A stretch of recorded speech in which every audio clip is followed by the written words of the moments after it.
अस्सलामुअलैकुम दोस्तों, क्या हाल चाल है। बात करेंगे जी ओमान की कुछ अहम खबरों का मतलब 8 जून 2022 और बुध का दिन है। शुरू करने से पहले आखिरी बात आज आपसे पहले करने जा रहे हैं कि जिन लोगों ने अभी तक हमारा चैनल सब्सक्राइब नहीं किया प्लीज़ सब्सक्राइब करें और स्टार्ट बर्दाश्तिंगा यानी हमें बर्दाश्त करना शुरू कर दें। जज़ाकल्लाह। शुरू करेंगे ये जो है आकिया या आइकिया जो स्टोर बन रहा था गोबरा में। एक्चुअली वो बोशर है लुलू जो है गोबरा में, लेकिन उसको गोबरा के नाम से जाना जाता है, लुलू गोबरा या एवन्यू मॉल कह लें। तो उसकी जो एक्सटेंशन थी वो मेन बिल्डिंग तो आइकिया की है और उसकी ओपनिंग डेट दे दी गई है। 19 जून को उसकी ओपनिंग होगी आइकिया स्टोर की। और आइकिया है क्या, बहुत सारे लोगों को तो पता होगा, अगर नहीं किसी को पता तो आइकिया जो है एक वर्ल्ड वाइड होम डेकोर कह सकते हैं, फर्नीचर, मेनली फर्नीचर का यानी स्टोर है। तो एक बहुत बड़ा स्टोर जो है ओमान में आ चुका है। 19 जून को उनकी ओपनिंग है और उस बिल्डिंग में सिर्फ आइकिया ही नहीं होगा बल्कि और भी बहुत सारी शॉप्स होंगी। मखसूस एरिया जो है वो आइकिया का होगा, बाकी क्या के ये होगा डिफरेंट ब्रांड्स की शॉप्स होंगी वहाँ पे। तो एवन्यू मॉल जो है मज़ीद एक्सपेंड हो चुका है।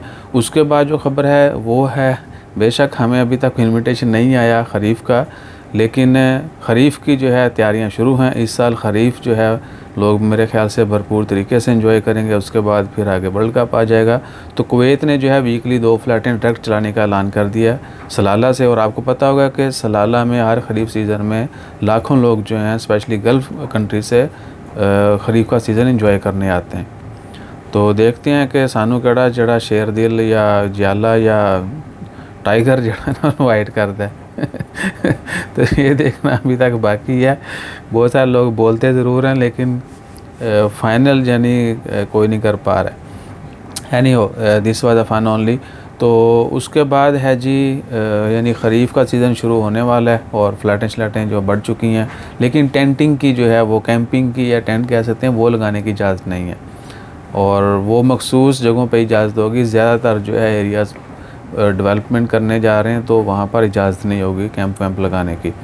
उसके बाद ओमान एयर जो है वो भी हीथ्रो एयरपोर्ट पर उनकी टर्मिनल पर वापसी हो चुकी है, यानी कोविड के तमाम कवानीन ख़त्म हो चुके हैं। तो दुनिया में फ़्लाइट ऑपरेशन जो है वो बड़ी स्पीड से बहाल हो रहा है। उसके बाद हज पर जाने वालों के लिए ऐलान किया गया था कल मिनिस्ट्री ऑफ हेल्थ की जानिब से 7 जून को कि वो लाजमी तौर पर अपनी वैक्सीनेशन कंप्लीट कर लें। और मेरे ख़्याल से ज़्यादातर लोगों ने तो ऑलरेडी 2-2 डोज़ें ले ली हैं और बूस्टर भी ले लेंगे तो मेरे ख़्याल से कोई आपको यानी कोई उसका साइड इफ़ेक्ट नहीं है, ये तो आपको पता चल ही चुका होगा। उसके बाद ओमान की ख़बरों में फ़िलहाल कोई मेजर अपडेट नहीं है। जैसे जैसे मज़ीद ख़बरें आती हैं दिन में वो भी आपके साथ शेयर करते हैं।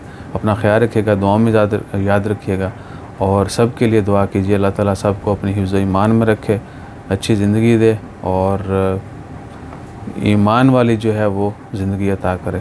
और हमेशा कोशिश करें कि आप नमूस रसालत के ऊपर खड़े हों। पाकिस्तान जिंदाबाद, नमूस रसालत जिंदाबाद। जज़ाकल्लाह। अल्लाह हाफ़िज़।